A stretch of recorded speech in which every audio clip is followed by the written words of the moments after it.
Oi, bom dia, gente. Hoje eu vou resolver o problema de Buduk dessa última lista de morfologia de vocês. Então, o Buduk é uma língua falada no Cáucaso, que é uma região com uma diversidade linguística muito grande por causa do isolamento geográfico, um terreno muito montanhoso, então isso faz com que tenham mais povos diferentes em uma área menor. Só que, ao mesmo tempo, as línguas dessa região, elas têm características muito parecidas. Então, durante muito tempo, se acreditou que todas elas pertenciam à mesma família. Só que hoje a gente sabe que não é assim, a gente sabe que tem pelo menos três famílias faladas no Cáucaso, que é a Nordeste, que é a qual pertence ao Budur.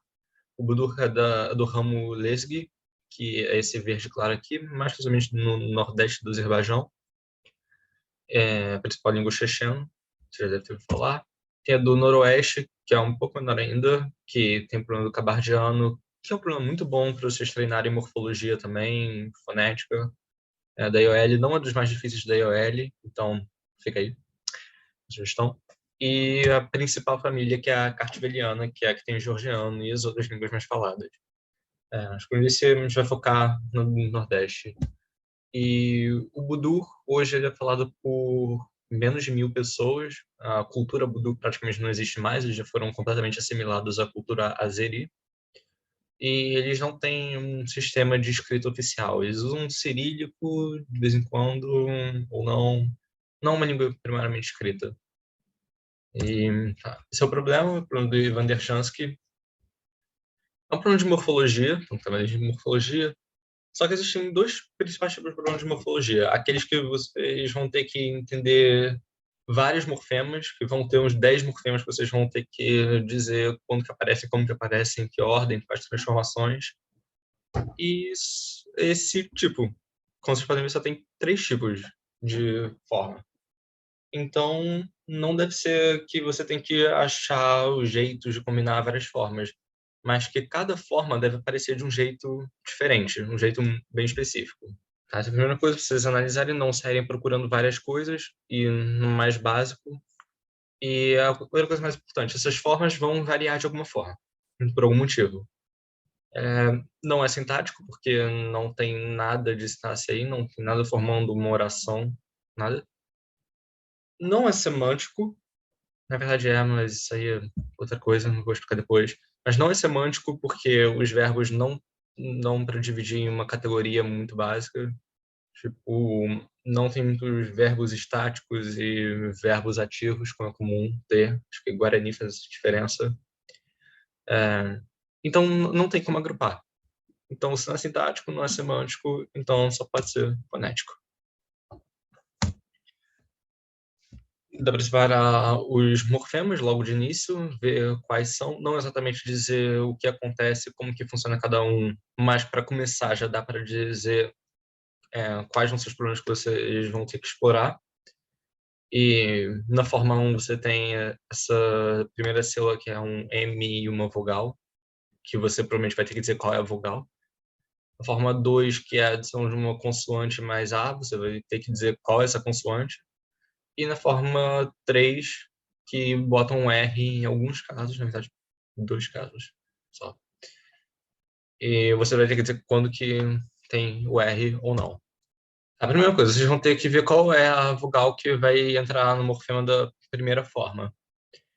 E exatamente por serem vogais, e olha como as vogais são distribuídas de um jeito tão certinho. Tem A, tem O, tem E, tem E, que são tipo os pares posteriores e anteriores. E vocês deveriam ter lembrado de um outro problema que vocês fizeram para as listas, que é esse aqui. Que não é que o Budur tenha harmonia vocálica, mas tem alguma coisa. Tem alguma coisa de harmonia no meio. Então você pode. Tá, meio que eu já dei dica que é por causa de vogal. Mas você poderia pensar que é condicionada pela consoante. Obviamente só poderia ser pela consoante que vem depois, porque a consoante que vem antes é sempre o M. Só que um jeito de você eliminar essa hipótese sem nem trabalhar essa hipótese é só você perceber uma coisa. O problema na nota fonética ele dá descrição de todos os lugares, do E, do U e do U. Só que não dá descrição de nenhuma consoante. Tipo, por exemplo, eu sei que isso aqui é Tchimeri, porque eu, por acaso, eu consegui encontrar uma gramática do Budur que tinha escrito isso, mas o problema não explica. Não tem como você saber. E se você não tem como saber, eles não podem imaginar, chutar que você pode saber, até porque cada problema pode usar uma transcrição diferente. Então, se você não tem como saber, eles não podem botar um fenômeno que precise disso. Então, não pode ser baseado pela consoante. Só pode ser pela vogal. Agora, você tem que ver se é a vogal precedente ou a que vem depois. E não pode ser pela precedente, porque tem aqui vários exemplos de casos em que a vogal precedente é a mesma, só que a vogal do morfema é diferente. Então, só pode ser pela vogal seguinte. E você pode botar os casos em que isso acontece, simples, assim. E aqui eu botei o U e o E porque é o jeito lógico de se completar isso. Porque olha como tem um padrão. É sempre uma vogal com o mesmo grau de posterioridade. Então, E, U são anteriores, U é anterior, E, I são anteriores, E também é anterior, mesma coisa posterior, posterior, e também o mesmo grau de arredondamento, né? O U e o U são arredondados e A, E, I não são arredondados. E a grande diferença desse grupo de vogais que podem aparecer no morfema é que todas essas vogais não são altas, não são vogais fechadas. Então, esse é só um outro jeito de você escrever isso de um jeito mais formal, mais bonitinho. Que quer dizer que a vogal ela é definida por não ser uma vogal fechada, mas ela pode ser tanto anterior quanto posterior, ou arredondada quanto não arredondada, isso dependendo da vogal seguinte. Essa é uma anotação que eu acho mais bonita. O R da terceira forma é mais ou menos fácil de vocês perceberem qual é, quase intuitivo, né? Porque imaginando que esse caso do R, se tivesse, seria yorkula, corrora. Então, não faz muito sentido foneticamente fazer isso. Fica meio complicado de se pronunciar. Então, por isso que não é adicionado. É mais fácil você imaginar isso do que você imaginar que tinha um R aí na forma 2, na forma 1, que não tem um R. Até porque ficaria completamente imprevisível o fenômeno. Então é isso. Não tem R quando já tem uma consoante na corda, ou quando a consoante seguinte já é um R. Então não é corro, é só coro. E essa parte mais dificilzinha de descobrir quando é que tem esse morfema. É, às vezes não tem adição de nenhuma consoante. Aliás, essa forma aqui é a forma base, meio que construída das formas 1 e 3. Isso aqui é a forma 1, só que sem o MA, ou a forma 3 sem o R no final. Em alguns casos não vai adicionar consoante, tipo esse aqui, que no caso é fácil de perceber que é quando já tem consoante, então a har não vai virar a harra, a cor não vai virar a cola, a corra. É a mesma coisa, fica difícil de se pronunciar, então só fica uma consoante no final.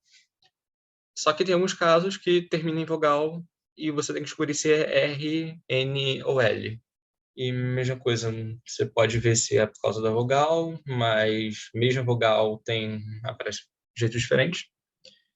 Então só pode ser pela consoante e também não pode ser só pela consoante anterior, porque, mais uma vez, você não tem como saber o que é esse cedilha. Deve ser consoantes na palavra inteira, que tem esse efeito no morfema final. Então, vocês podem delimitar quais são essas consoantes, achar quais são as características comuns entre essas três consoantes, porque elas não são aleatórias.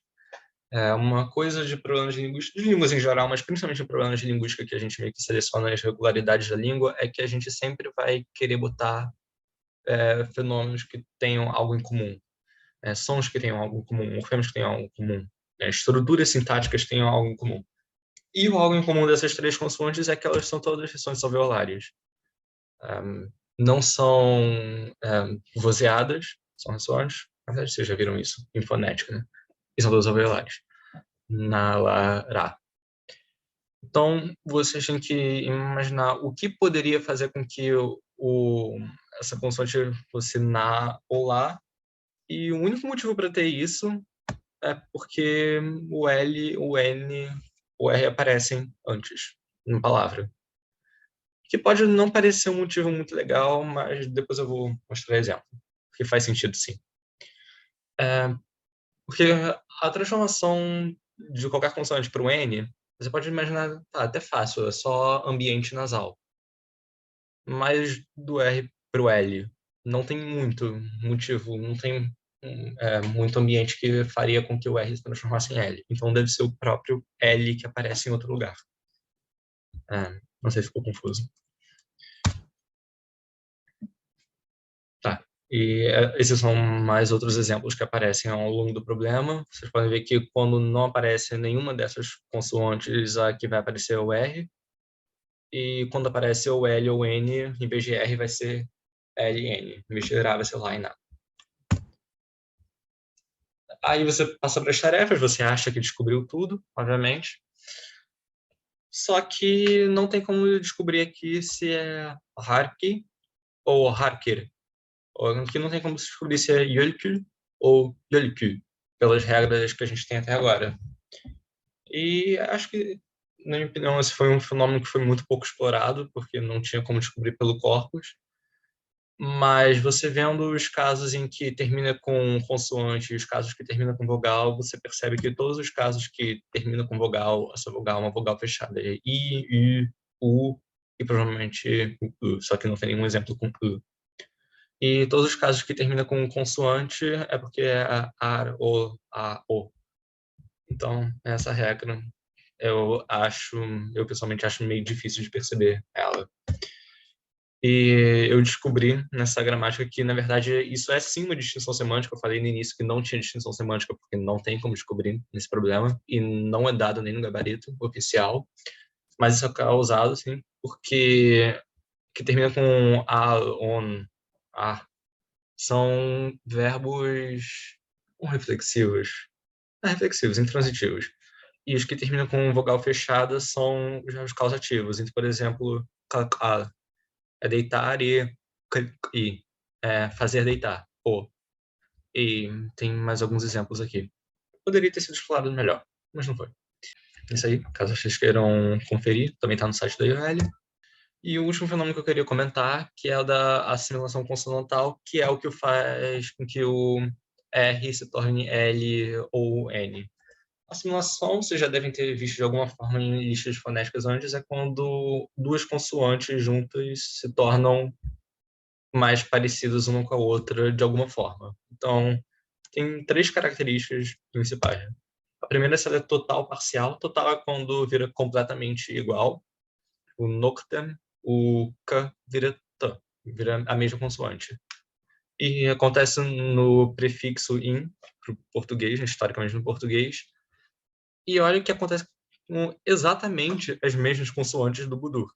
E isso não é uma coincidência, é por causa de fonética, não é porque o Buduk e o português são da mesma família, não tem alguma relação histórica, não é nada disso. É porque é fonético.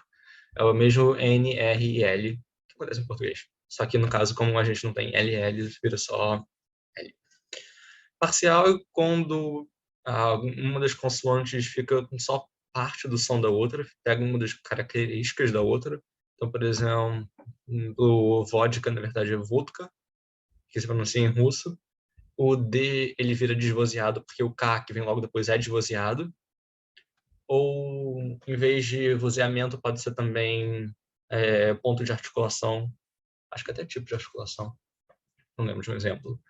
Mas ponto de articulação. P é bilabial, então faz com que o N, que é nasal, também se torne uma nasal bilabial. Impossível.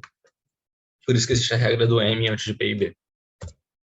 Regressiva é quando a consoante que vem depois influencia na consoante que vem antes, tipo no T. Progressiva é quando a que vem antes influencia na que vem depois. E adjacente é quando a consoante que influencia está junto da consoante influenciada. Pode vir antes ou depois, mas está junto, o som. Só que também tem a assimilação distante, que é que nem acontece no Budur. O L não precisava estar junto com o L, o N não precisava estar junto com o N.